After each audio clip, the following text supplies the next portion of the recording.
नमस्कार बच्चों। आज हम भूगोल बीए सेकेंड ईयर के प्रैक्टिकल पेपर के एक टॉपिक आरेख के बारे में बात करेंगे। आरेख क्या होता है?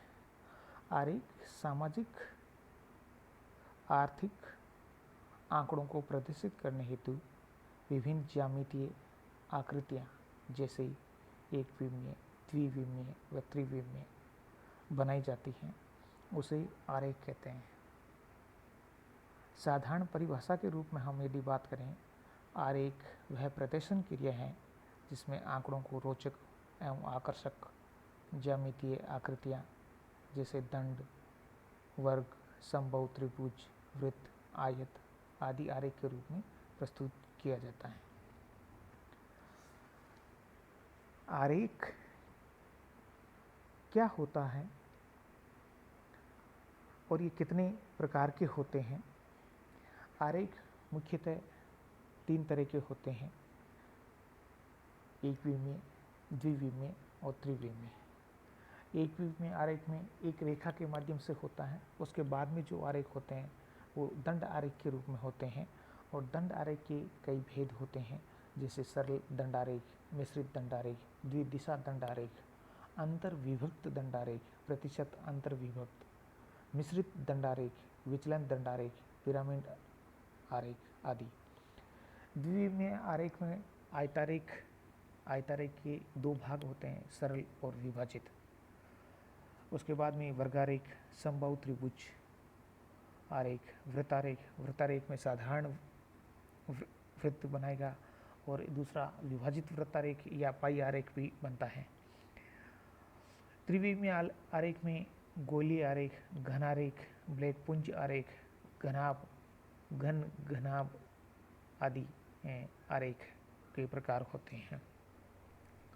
अब हम बात करें तो आरेखों की क्या विशेषताएं होती हैं जिसके कारण ये आरेख अपने आप में एक अलग पहचान रखते हैं। जैसे आरेख आंकड़ों को सरल और बोधगम्य बनाते हैं। आरेखों के द्वारा जटिल, अव्यवस्थित और विशाल आंकड़े सरल एवं जनसाधारण के समझने योग्य हो जाती हैं।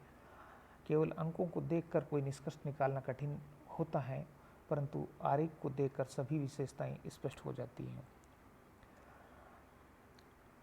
दूसरा, अधिक समय तक स्मरणीय रहते हैं। कोई भी चित्र जो द्वारा जिस चीज़ को हम समझने की कोशिश करते हैं वो हमारे अधिक समय तक हमारे विवेक में या याददाश्त में बना हुआ रहता है। तीसरा, आरेखों को समझने के लिए विशेष ज्ञान की आवश्यकता नहीं होती है। आरेख अपने आप में स्पष्ट रूप से एक अलग तरह की पहचान रखते हैं, और अलग तरह से हम उसकी विभाजन करके बता सकते हैं कि ये किस तरह से किस किस संख्या को प्रदर्शित करता है।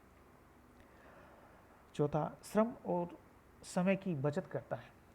आरेख एक बार बनने के बाद में इसको समझने और उसका निष्कर्ष निकालने में बहुत कम समय और परिश्रम की आवश्यकता होती है। पांचवा, आरेख आकर्षक और प्रभावशाली होते हैं, इसलिए ये जो भी समझने वाला होता है उसका अपनी ओर ध्यान आकर्षित करते हैं। इनको कई रंगों के द्वारा भी दिखलाई जा सकता है, जिसके कारण ये मस्तिष्क पर अधिक प्रभावी प्रभाव छोड़ता है। छठा, तुलना करने में सहायक होते हैं।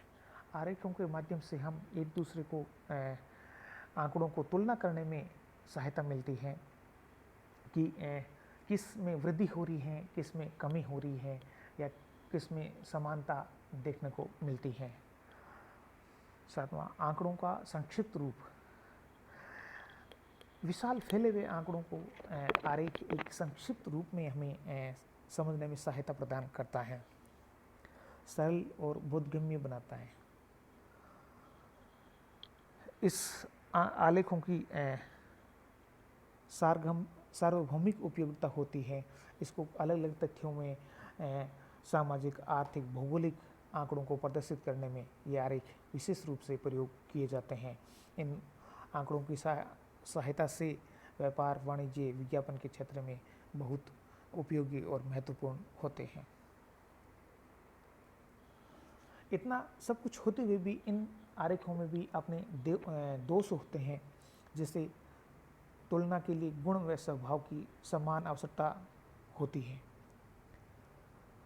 आरेखों की तुलना तभी ठीक होती है जब वो समान गुण के आधार पर बनाई गई हो। यदि दो विभिन्न गुणों के आधार पर बनाए जाते हैं तो उनमें तुलना करना भ्रामक और अशुद्ध होता है। केवल तुलनात्मक अध्ययन संभव है। आरेखों की सहायता से केवल तुलनात्मक अध्ययन संभव हो पाता है। अकेले आरेख का कोई विशेष अर्थ नहीं होता है, लेकिन जब तुलना किसी आंकड़ों वाले आरेखों से की जाती है तब उसका स्पष्ट अर्थ होता है और उसकी उपयोगिता बढ़ती है। आरेखों के माध्यम से सूक्ष्म अंतर दिखाई देना संभव नहीं होता है, क्योंकि यदि विशाल मात्रा में आंकड़ों को लिया जाता है तो उसमें बहुत सारे छोटे छोटे आंकड़े आपस में एक दूसरे के आसपास होते हैं, जिनमें कोई विशेष अंतर हम विभाजित नहीं कर पाते या उनमें विशेष अंतर डिसाइड नहीं कर पाते, तय नहीं कर पाते। जैसे 12,000 है या 5,000 है तो 5,500 वाले को किस श्रेणी में दिखाई देंगे, ये जो अंतर होता है ये हमें कम से कम उसमें नज़र आता है।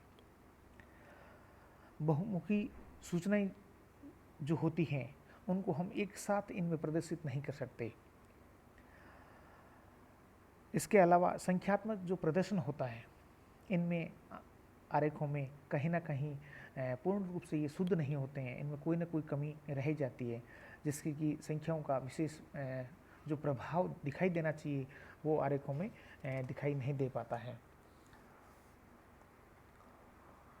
इसके बाद में हम देखते हैं कि आरेखों का अनुचित और अशुद्ध आरेख बनाकर उनका दुरुपयोग भी किया जा सकता है।